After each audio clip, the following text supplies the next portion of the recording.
Өкініш. Уақыт шіркін қашанда өз дегенмен жүреді-ау. Жылжыған жылдар мен асыққан айлардың еншісінде қанша адамның ғұмыры өтуде. Әр адамда әр түрлі оқиғалар мен әр түрлі тағдыр. Қоңырау шыр етті. Таңның да атуы неткен тез еді деп бұртиып, жолға жиналған меруерт бояуларын қолына алып, айна алдында әсемденуге көшті. Бетіне жағылмаған бояу қалмады. Әрине, бұлай әдеміленуінде себебі бар. Алғашқы студенттіктің тәтті шағын өткізуге дайындығы емес пе?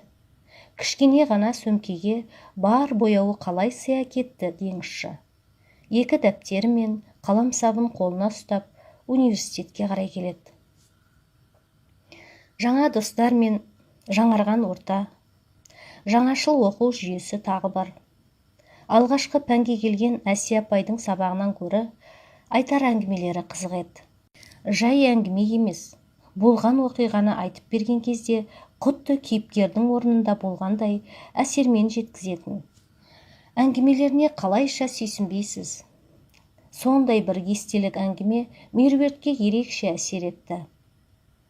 Әсия апайдың әр сөзіне сүйсінбеу мүмкін емес. Неткен әсерлі әңгімелер айтады екен. Мен де апай сияқты әңгіме айта алардай шеберлік болса ғой.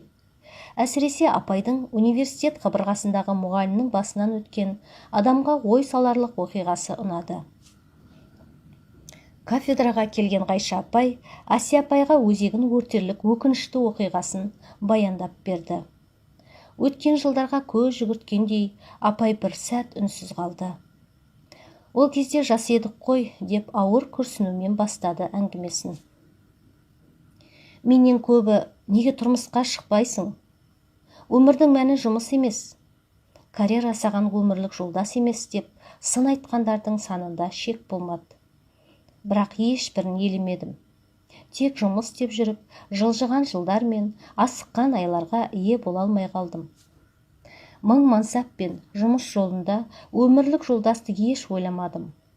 Осы университетке мұғалім болып келгенімде 23 жасар жас қыз едім. Кәрі қыз болуымның естеліктері осы оқу орны қабырғасында қалып кетті-ау. Мен жұмысқа орналасқан жылдары өзімен қатар Лиза апайларың да осында орналасқан. Оның да жасы менімен шамалас. 2 жас кішілігі бар. Өзі тұйық еді, ашылып әңгіме айта бермейтін. Керісінше мен Лизаны әңгімеге араластырып сөйлесетінмін. Менің 1995 жылы декан орынбасары болып дәрежем өсті. Лизамен араласуды азайттым. Солай мансабымның 5-ші жүріп 30-ды орталап қалғанмын. Тап осы кабинетте томаға тұйық тымсырайып отырған Лизаны көріп, қасына кеп отырғаным сол еді. Кенет ішке Дәмеш апай кіріп келді. Ол апайды сендер танымайсыңдар. Өзі сондай жайсаң, мінезі жуас апай еді. Әрдайым көмекке ұмтылып, жан-жағын жадыратып жүретін. Сол апай қасына оқшаулау шақырып алып, Айша, жұмысың қалай, бәрі жақсы ма деп егжей-тегжейлі сұраққа ала бастады. Кенет қолымнан ұстап, Айша, бұл жүріс қыз балаға жараспайды, жан-жағыңа қарашы қалқам. Бәрінің жары мен балалар бар, тіпті сенің жасындағылардың немересі бар шығар.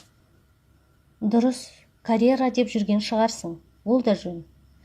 Алайда мына біздер әйел заты үшін басты нәрсе отбасын құру қарағым. Сондықтан ойлан, айналайын. Әй, сенің жасыңдағылардан бойдағы адам қалмаған шығар деп маған күліп те қояды. Ал мен сені сондай жақсы адаммен таныстырсам ба деп жүргем.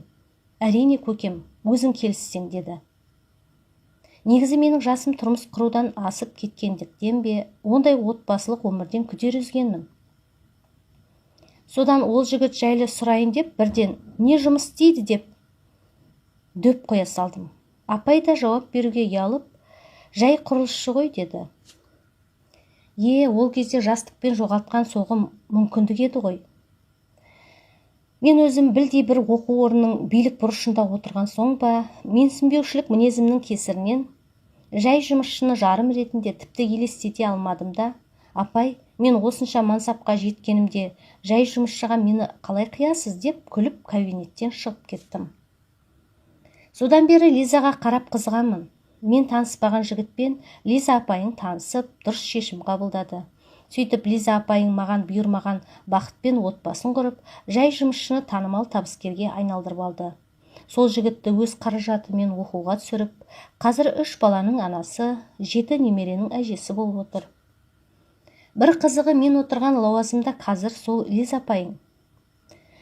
Үнсіз ғана өксігін көрсеткісі келмеген Ғайша апай терезеге телміре ұзақ қарады да, әне Лиза апайың күйеуімен қандай бақытты деген күйі есіктен шығып кетті.